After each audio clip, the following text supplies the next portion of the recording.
தமிழில் முதல் பக்தி சேனல் சாய் டிவி.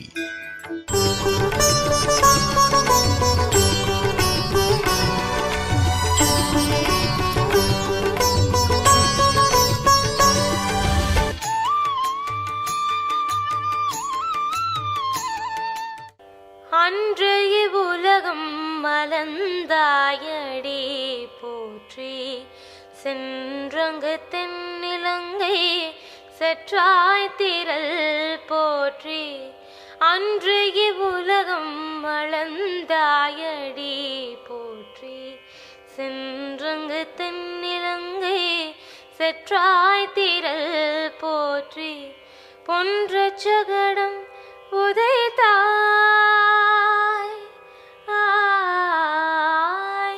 பொன்ற சகடம் உதைத்தாய் புகழ் போற்றி.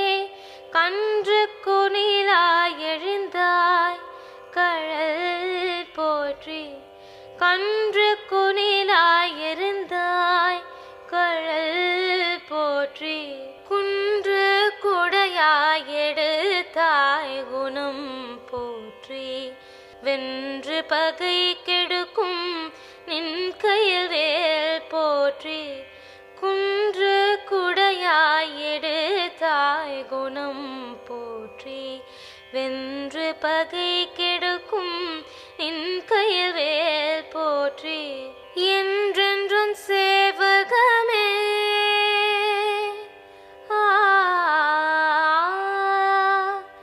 என்றென்றும் சேவகமே ஏத்திப்பறை கொள்வான். இன்று யாம் வந்தோம் இரங்கேலோரம் பாவாய், இன்று யாம் வந்தோம் இரங்கேலோரம் பாவாய்.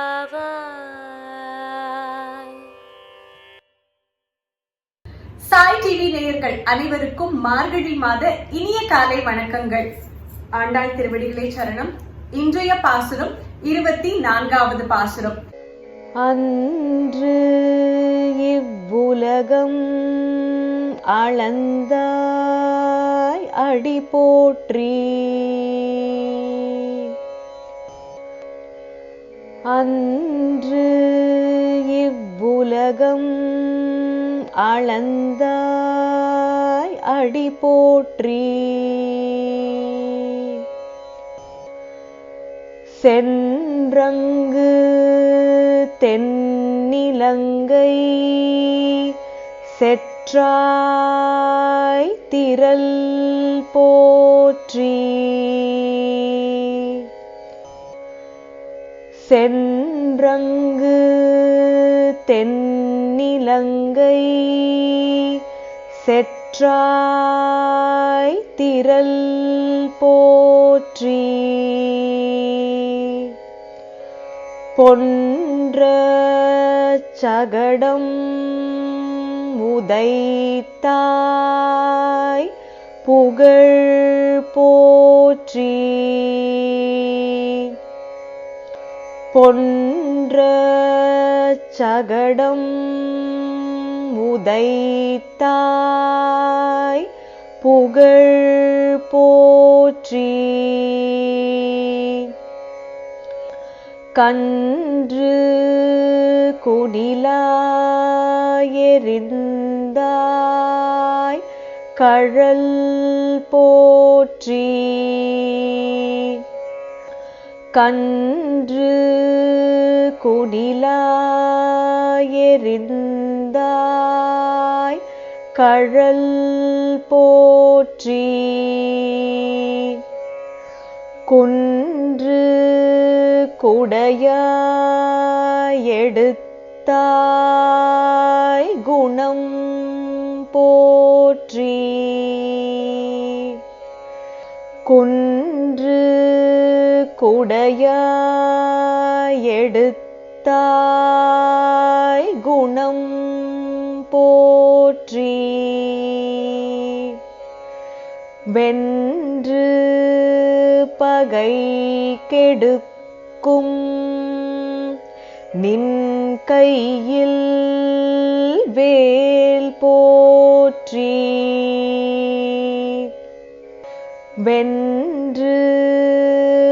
பகை கெடுக்கும் நின் கையில் வேல் போற்றி என்றென்று உன் சேவகமே ஏத்தி பறை கொள்வான்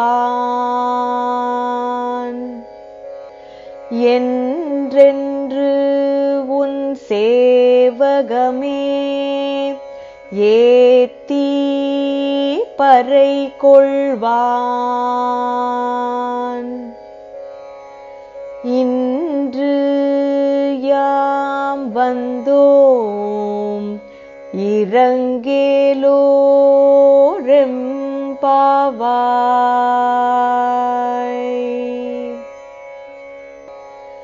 இன்று யாம் வந்தோம் இரங்கேலோரெம்பாவாய்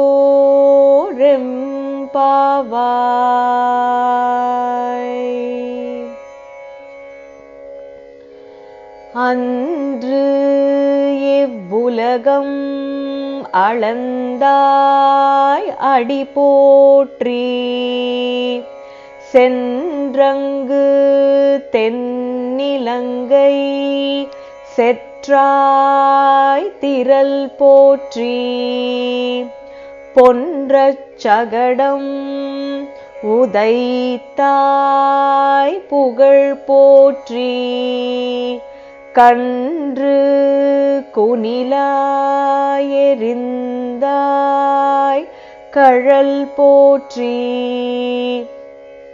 குன்று குடையாய் எடுத்தாய் குணம் போற்றி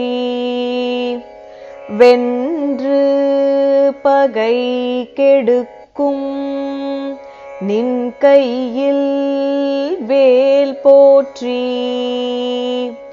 என்றென்று உன் சேவகமே ஏத்தி பறை கொள்வான் இன்று யாம் வந்தோம் இரங்கேலோரெம்பாவாய்.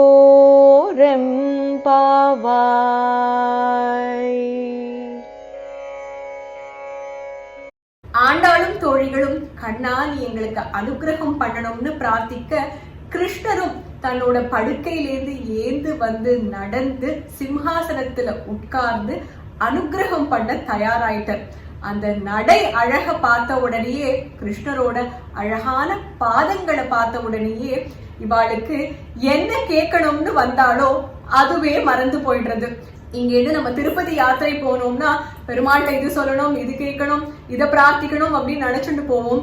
பெருமாள் சன்னதிக்கு எதிர்க்க பெருமாளை பார்க்கும் போது நமக்கு எதுவுமே தோணாது. ஒரு பிளாங்க் ஃபீலிங்னு சொல்லுவாளே, அந்த தரிசனமே நமக்கு அப்படி ஒரு ஆத்ம திருப்தியை கொடுக்கும்.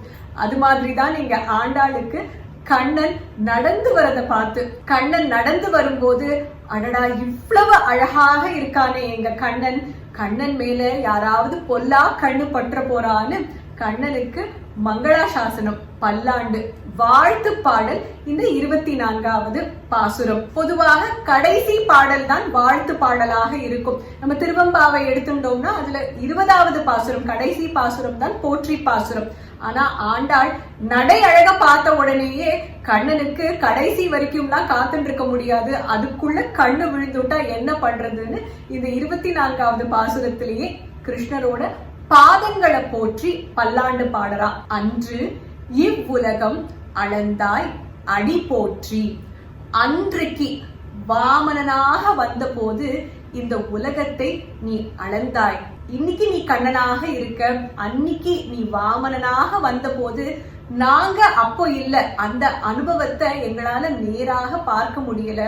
ஆனா கண்ணா எங்களால புரிஞ்சுக்க முடியறது. இந்திரன் கேட்டாங்கிறதுக்காக குள்ள உருவத்துல வாமனனாக வந்து நீ கையேந்தி மகாபலி மன்னன் கிட்ட 3 அடி மண் கேட்ட. அந்த 3 அடி மண் கேட்டு நீ விண்ணையும் மண்ணையும் அளந்த போது உன் கால் என்ன பாடுபட்டதோ, அந்த இந்திரனும் மகாபலி மன்னனும் உன் கால்களுக்கு கொடுத்த அந்த வலிய உன்னை நடக்க வச்சு நாங்க கொடுத்துட்டோமோ அந்த அடிய நாங்க போற்றி பாடுறோம். அன்று இவ்வுலகம் அளந்தாய் அடி போற்றி. ஆண்டாள் வாமன அவதாரத்தை 3வது முறையாக சொல்றா. 3வது பாசுரம் ஓங்கி உலகளந்த உத்தமன் பேர் பாடி, அது முதல் முறை. 17வது பாசுரம் அம்பரமே தண்ணீரே சோரே அரஞ்செய்யும் எம்பெருமான் நந்தகோபாலா எழுந்திராய் கொம்பனார்க்கெல்லாம் கொழுந்தே குலவிளக்கே எம்பெருமாட்டி யசோதாய் அறிவுராய் அம்பரம் ஊடறுத்து ஓங்கி உலகளந்த, அது 2வது முறை. இது 3வது முறை. வாமனர் 3 அடி மண் கேட்டதுனால 3 பாசுரங்கள் வாமன அவதாரத்துக்கு. இன்னொரு வியாக்கியானம் என்னன்னா, பெருமாள் 3 அடி மண் கேட்டார். ஒரு அடியால விண்ணும் 2வது அடியால மண்ணும் அளந்த. மண் அளந்த போது அதுல மகாபலி மன்னனும் சேர்த்தி தானே, அப்ப 3வது அடி பெருமாளுக்கு கிடைக்கவே இல்லை. மாபலி மன்னன் தன் தலையை கொடுத்த போதும் மண்ணை அளந்த போது மாபலி மன்னனும் சேர்ந்து தானே, அதனால 3 அடி கேட்ட பெருமாளுக்கு 2 அடிதான் கிடைச்சுதான், விண்ணும் மண்ணும். உனக்கு 3 அடிதான் கிடைக்கல, நாங்க உனக்கு 3 பாசுரமாவது கொடுக்கிறோம்னு ஆண்டாள் வாமன அவதாரத்தை சுட்டி காட்டுற மாதிரி 3 பாசுரங்கள். அன்னைக்கு உன்னை கால் நோக அளக்க வச்சாரே இந்திரனும் மகாபலி மன்னனும், அது மாதிரி நாங்களும் உன் காலுக்கு கஷ்டத்தை கொடுத்துட்டோமா கண்ணா, அந்த கால்களை நாங்க போற்றி பாடுறோம். அந்த கால்களுக்கு பல்லாண்டு, உன் பாதங்களுக்கு பல்லாண்டு. முதல்ல வாமன அவதாரம், அடுத்ததாக ராமாவதாரம். சென்று அங்கு தென் இலங்கை செற்றாய் திரள் போற்றி. வாமன அவதாரம் பெருமாள் நின்ற இடத்திலேயே அளந்த ஒரு அவதாரம். ஆனா ராமாவதாரம் அப்படி கிடையாது. சீதையை தேடி ராமர் அலைஞ்சது கொஞ்சமா நெஞ்சமா? இங்கேந்து வானரப்படையோட லங்கை போய் ராவணனை வீழ்த்தி சீதையை மீட்டுண்டு மறுபடியும் அயோத்தியை வந்து ராமர் எவ்வளவு நடந்திருப்பார். அதனால ராமரோட கால்களுக்கு எப்பேற்பட்ட வலி இருந்திருக்கும். அந்த மாதிரி உனக்கு வலியை கொடுத்துட்டோமா கண்ணா? சென்று அங்கு தென் இலங்கை செற்றாய் திரள் போற்றி. இங்க ராமரோட தேஜஸ் சொல்றான். ராமரோட சிறந்த ஆயுதம் என்னன்னா மன்னிப்புங்கிற ஆயுதம். அப்பேற்பட்ட க்ஷமா அவருக்கு உண்டு. ஆனா ராவணன் அத பிரயோகம் பண்ணல. ராவணன் என்ன மன்னிச்சுக்கோ ராமான்னு ஒரு வார்த்தை சொல்லியிருந்தா எப்படி காக்காசுரனை விட்டாரோ அதே மாதிரி ராவணனையும் விட்டுருப்பர் ராமர். அப்பேற்பட்ட ஷமாங்கிற அஸ்திரத்தை கொண்டவர், மன்னிப்புங்கிற அஸ்திரம். ஆனா அத அவர் பிரயோகம் பண்ண முடியல. ராவணனை வதம் பண்ண வேண்டி வந்தது. சென்று அங்கு, இங்கேந்து அங்க சென்று தென் இலங்கை, இலங்கையில இருக்கும் அரசன் ராவணனை செற்றாய், வதம் பண்ணினாய். திரள் போற்றி, அப்பேற்பட்ட உன்னுடைய திறமை வீரியத்துக்கு பல்லாண்டு. முதல்ல வாமனாவதாரம், அடுத்தது ராமாவதாரம். இப்ப கிருஷ்ணாவதாரம். பொன்ற சகடம் உதைத்தாய் புகழ் போற்றி. கிருஷ்ணர் 7 மாத குழந்தையாக இருக்கும் போது வந்த அசுரன் தான் சகடாசுரன். சக்கர வடிவில வந்த ஒரு அசுரன். கம்சனுக்கு கிருஷ்ணரால தான் தனக்கு இறப்புன்னு தெரியும். கிருஷ்ணர் வளர்ற வரைக்கும் காத்திருக்க வேண்டாம்னு பிறந்த உடனேயே கிருஷ்ணரை அழிக்கிறதுக்காக பலவிதமான அசுரர்களை அனுப்பிச்சுட்டே இருந்தான்.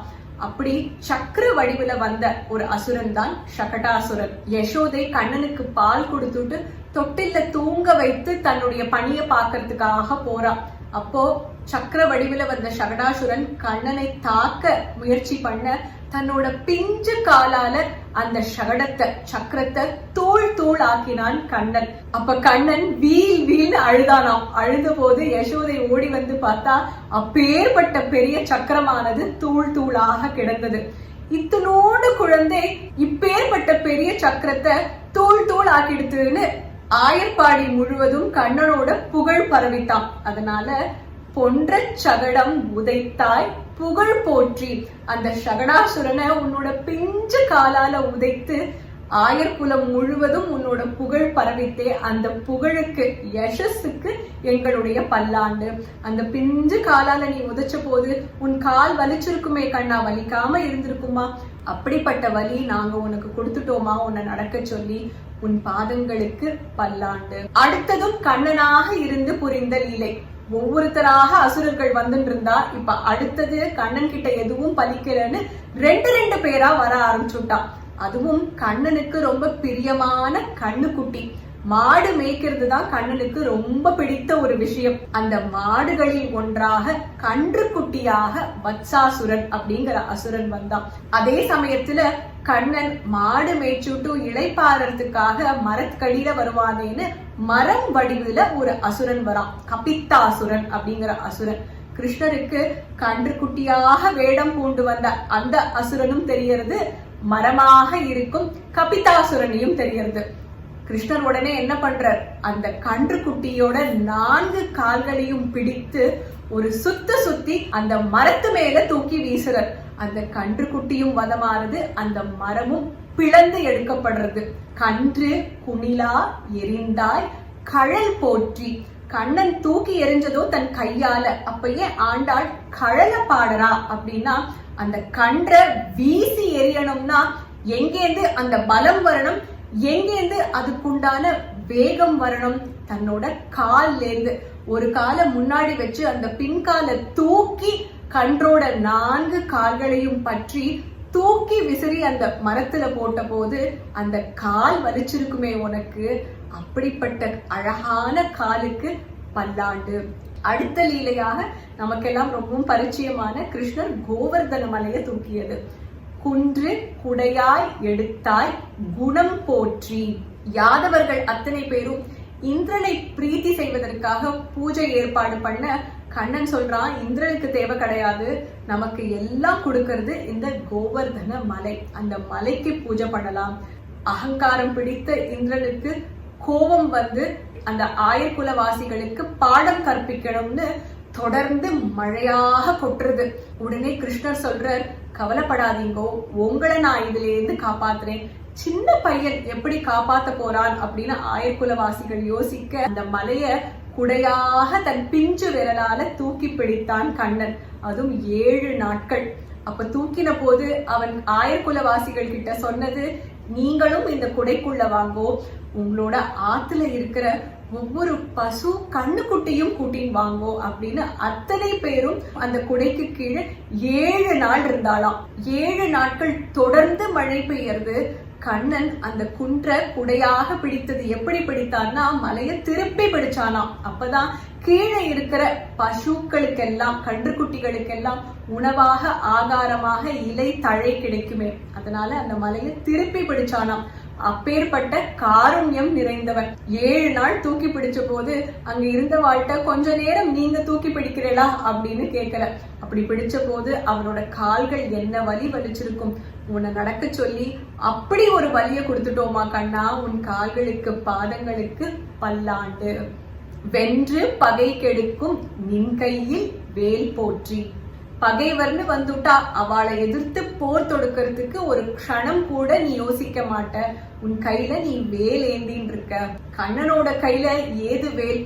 முதல் பாசுரத்துல பார்த்தோமே, கூர்வேல் கொடுந்தொழிலன் நந்தகோபன் குமரன். நந்தகோபரோட மகன் தானே நம் கண்ணன். அதனால அவர் கையில இருக்கும் வேல் கண்ணனோட கையிலையும் இருக்கும். என்றென்று உன் சேவகமே ஏத்தி பறை கொள்வான். உன்னோட பாதங்களுக்கு பல்லாண்டு பாடி உனக்கு கைங்கரியம் பண்றதுக்காகத்தான் நாங்க வந்திருக்கோம். இப்படி தூயோமாய் நாங்க வந்ததுனால எங்களுக்கு கண்டிப்பாக பறை தருவாய் இல்ல கண்ணா. இன்று யாம் வந்தோம் இறங்கேலோர் எம்பாவாய். அன்று நீ புரிந்த லீலைகள், அதனால உன் பாதத்துக்கு ஏற்பட்ட அந்த கஷ்டங்களை இன்று எங்களால புரிஞ்சுக்க முடியறது. அதனால தான் உன்னோட பாதங்களுக்கு நாங்க பல்லாண்டு பாடுறோம்.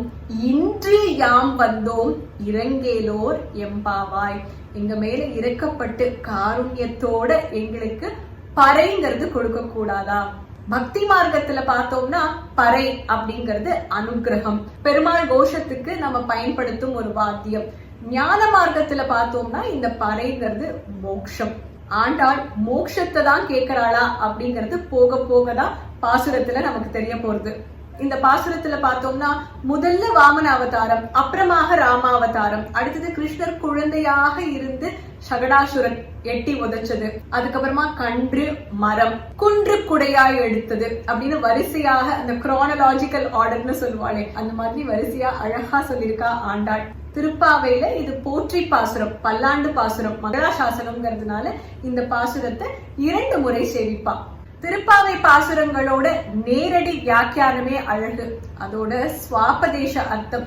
ஆண்டாள் அந்த எழுதும் விதம், அதுவும் இன்றைய பாசுரத்துல அன்று இவ்வுலகம் அளந்தாய் அடி போற்றி, அன்று அடி, சென்றங்கு தென்னிலங்கை செற்றாய் திரள் போற்றி, சென்று செற்றாய் தென்னிலங்கை திரள், பொன்ற சகடம் உதைத்தாய் புகழ் போற்றி, பொன்ற சகடம் புகழ், கன்று குணிலா எரிந்தாய் கழல் போற்றி, கன்று கழல், குன்று குடையாய் எடுத்தாய் குணம் போற்றி, குன்று குணம்.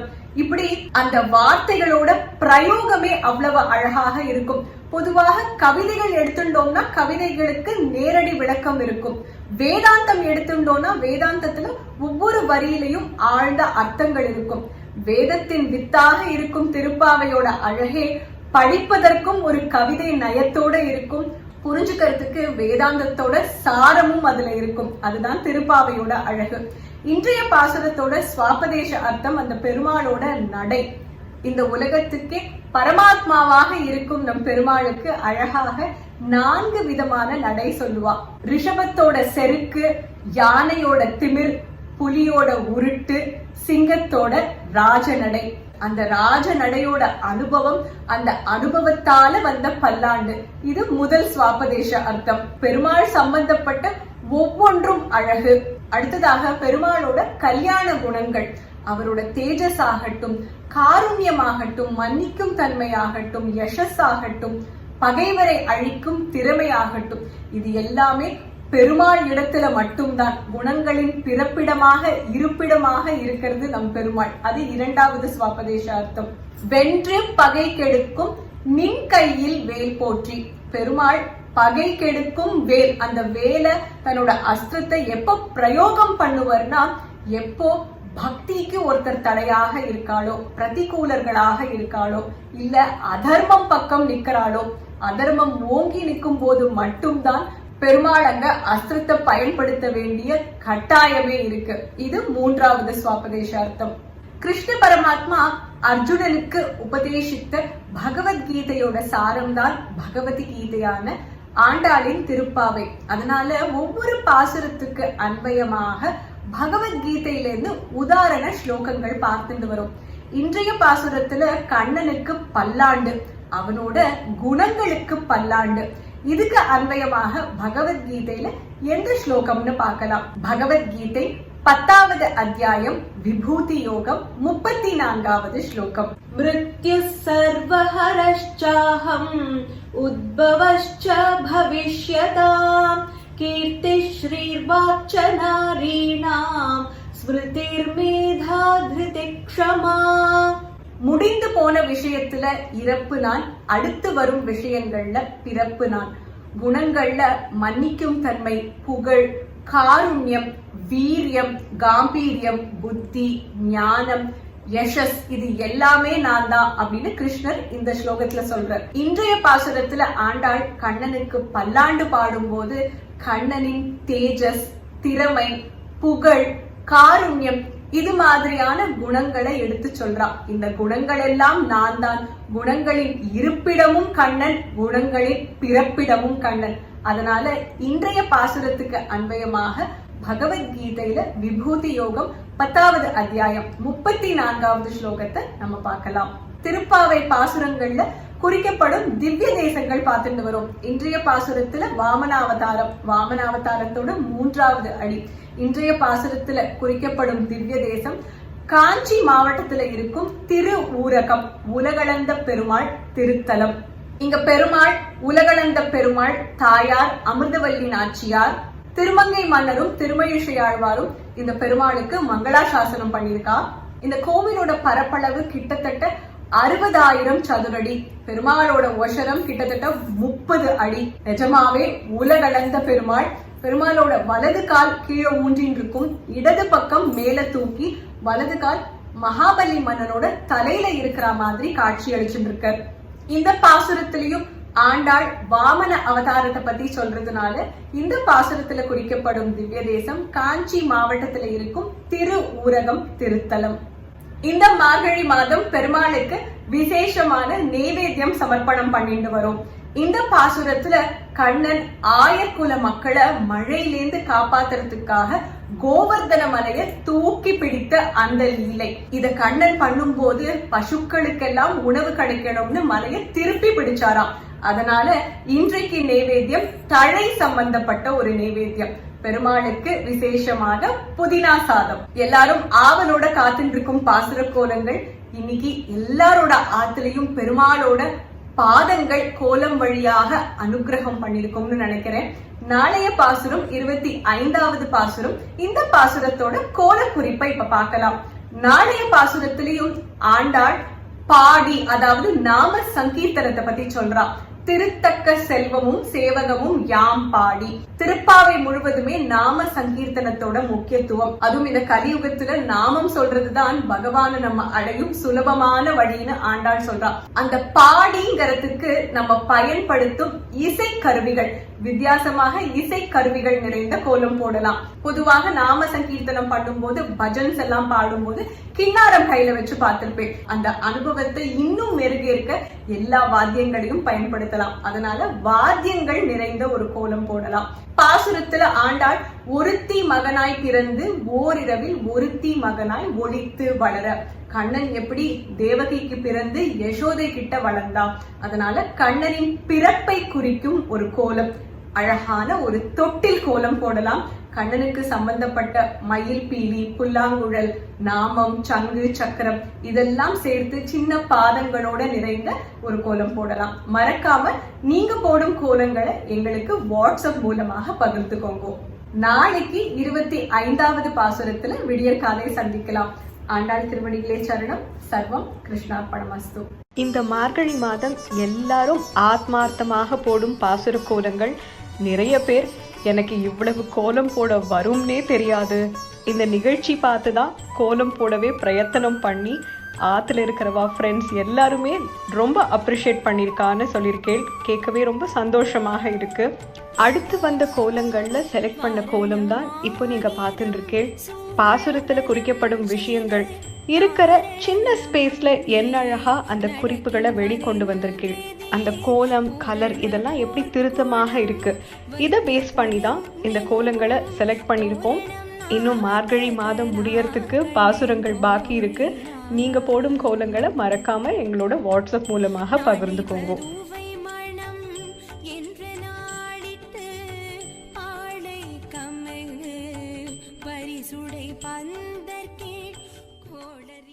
சாய் டிவி நிகழ்ச்சிகள் உங்களுக்கு பிடிச்சிருக்கா? லைக் பண்ணுங்க, ஷேர் பண்ணுங்க, கமெண்ட்ஸ் பண்ணுங்க, சப்ஸ்கிரைப் பண்ணுங்க. பக்கத்தில் இருக்கிற பெல் சிம்பலை பிரஸ் பண்ணுங்க.